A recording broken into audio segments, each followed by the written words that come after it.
రవ్వ లడ్డూలన్నీ మనం ఇలా పెట్టేసుకున్నామండి. చక్కగా చూసారా, చక్కగా రవ్వ లడ్డు చూపిస్తాను మీకు. జ్యూసీగా చూడండి, ఎన్ని రోజులైనా ఇలాగా ఉంటుంది, అస్సలు పాడవదు, అంత టేస్టీగా ఉంటుంది. అందరికీ ముందుగా ఈస్టర్ పండుగ శుభాకాంక్షలు friends. Happy Easter. Hi, hello, నమస్తే. ఎలా ఉన్నారు ఫ్రెండ్స్? అందరూ బాగున్నారా? నేను కూడా చాలా బాగున్నాను. మీ అందరూ బాగోవాలని మనస్ఫూర్తిగా కోరుకుంటున్నాను. ఈ రోజైతే నేను ఈస్టర్ పండుగ సందర్భంగా స్పెషల్ రవ్వ లడ్డు అండి. జ్యూసీగా 15 రోజులైనా అలాగే ఉంటుందండి, చక్కగా ఫ్రెష్గాను. మరి చేసేసుకుందామా? రండి, వచ్చేసేయండి మన కిచెన్లోకి. స్పెషల్ రవ్వ లడ్డు ఏ విధంగా తయారు చేయాలో చూపించాను. రవ్వ లడ్డు తయారు చేసుకోవడానికి 1 కప్పు బొంబాయి రవ్వ, అదేనండి ఉప్మా రవ్వ, సూజీ రవ్వ. ఇదిగో దీంతో ఒకటి ఫుల్ తీసేసుకున్నాను కప్పు, ఇందులో వేసేసుకున్నాను. అలాగే ఇది పచ్చి కొబ్బరి తురుమండి, 1/4 కప్పు. ఫుల్గా తీసుకోకుండా ఇదిగో ఫుల్గా తీసుకుంటే ఇంకా టేస్ట్గా ఉంటుంది. ఇప్పుడు ఈ పచ్చి కొబ్బరిని మనం ఇందులో ఇలా రవ్వలో వేసేసుకుందామండి. ఇలా వేసేసుకొని మనం 1 గంట ఈ రెండు కలిపేసుకొని ఇలా 1 గంట మనం పక్కన పెట్టేసుకుందామండి. మొత్తం అంతా ఇలా కలిపేసేసుకుని ఉప్మా రవ్వ, అదే బొంబాయి రవ్వ, పచ్చి కొబ్బరిని ఇలా కలిపేసుకున్నట్టయితే కనుక ఇప్పుడు కొబ్బరిలో ఉన్న మొత్తం వాటర్ జ్యూస్ ఉంటుంది కదా, అదంతా రవ్వలోకి వెళ్ళి చక్కగా 2 కలిపి మిక్స్ అయ్యి చాలా బాగుంటుందండి. ఇలా తయారు చేసుకున్నట్టయితే ఇప్పుడు పక్కన పెట్టేసుకున్నామండి 1 గంట. స్టవ్ వెలిగించుకున్నామండి. స్టవ్ మీద ప్యాన్ పెట్టుకున్నాను. ఇందులో 1/2 కప్పు నెయ్యి వేసుకుందామండి. మన ఇష్టం అండి, నెయ్యి మనం తినేదాన్ని బట్టి ఎక్కువ అన్నా వేసుకోవచ్చు, తక్కువ అన్నా వేసుకోవచ్చు. ఇలా నెయ్యి వేసుకున్నాం. ఇందులోను నెయ్యి వేడెక్కిందండి. ఇప్పుడు కొన్ని జీడిపప్పులు మన ఇష్టం అండి. 1 గుప్పుడు జీడిపప్పులు తీసుకొని నేతిలో ఇలా వేసేసుకుందాం. వేసేసుకొని మంచి కలర్ వచ్చే వరకు సిమ్లో పెట్టుకుని వేయించేసుకుందాం. జీడిపప్పులు వేగుతున్నాయి కొంచెం అనగానే 1 గుప్పుడు కిస్మిస్ అండి, ఎండు ద్రాక్ష ఇందులో వేసేసుకుందాం. ముందే వేస్తే కనుక అవి కూడా బాగా వేగిపోతాయి కాబట్టి ఇలా కొంచెం జీడిపప్పు వేగగానే మనం కిస్మిస్ వేయించుకొని ఇలా వేసుకొని వేయించేసుకుందాం. బాగా వేగిపోయినాయండి కిస్మిస్ జీడిపప్పులను. మనం స్టవ్ ఆఫ్ చేసుకొని తీసేసుకుందాం. ఇలా చక్కగా మొత్తం అన్నీ ఇలా తీసేసుకున్నామండి. కిస్మిస్ జీడిపప్పు పక్కన పెట్టేసుకుందాం. మళ్ళీ స్టవ్ వెలిగించుకున్నామండి. ఇప్పుడు మనం గంట క్రితం నానబెట్టుకున్నాం కదా, 2 కలిపి కొబ్బరి తురుమును, పచ్చి కొబ్బరి తురుమును, అలాగే బొంబాయి రవ్వ ఇందులో ఇలా వేసేసుకుందాం.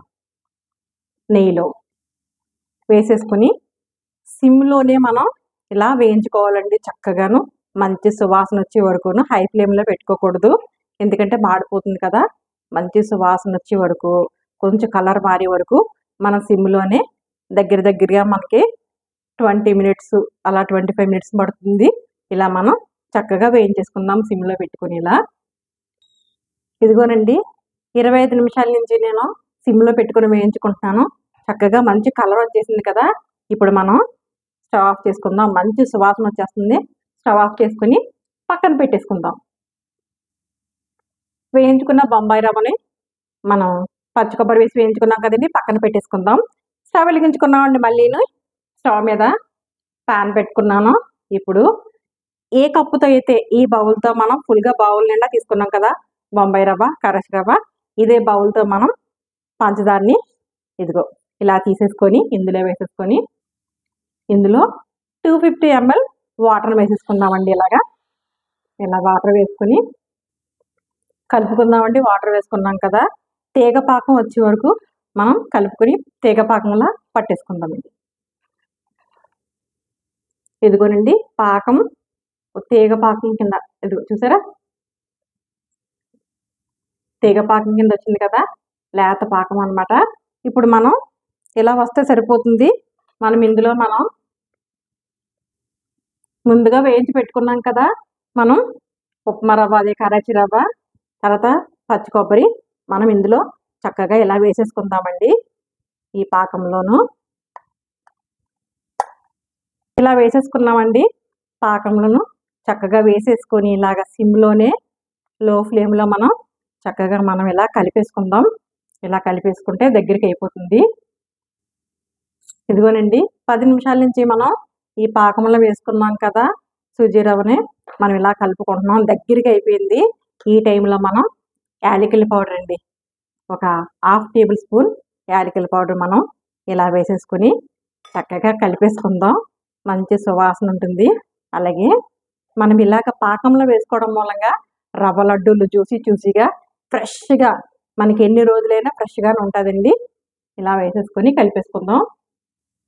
ఇప్పుడు ముందుగా వేయించుకొని పెట్టుకున్న కిస్మిస్ జీడిపప్పు ఉన్నాయి కదా, అవి కూడా ఇందులో వేసేసుకొని ఇలా చక్కగా అవి అన్నీ కలిసేలాగా ఇలా కలిపేసుకుందాం. మొత్తం అన్నీ కలిసేటట్టు ఇలా కలిపేసుకొని మనం దగ్గరికి అయిపోయింది కదండి. ఇప్పుడు మనం స్టవ్ ఆఫ్ చేసేసుకుందాం. స్టవ్ మీద కిందకి దించేసుకున్నామండి. ఇప్పుడు దీన్ని చల్లారనిద్దాం. ఉండలు చుట్టేసుకుందాం రవ్వలు. ఇలా దగ్గరికి అయిపోయిందండి. ఇప్పుడు మనం చక్కగా ఇలాగా ఉండలు చుట్టేసుకుందాం. చక్కగా జ్యూసీగా మనకి 15 రోజులు అయినా కానీ అంతే రుచిగా ఉంటాయి, అంతే జ్యూసీగా ఉంటాయి. ఇదిగో ఇలాగా రవ్వ లడ్డూల్ని చక్కగా మనం ఇలా చుట్టేసుకుందాం. మొత్తం అన్నీ అలా చుట్టూ చూపిస్తాను. చూసారా కదా ఫ్రెండ్స్, రవ్వ లడ్డూలన్నీ మనం చక్కగా ఇలా చుట్టేసుకున్నాం. చక్కగా చూసారా ఎంత చక్కగా ఇలా చుట్టేసుకున్నాం కదా. అంతేనండి,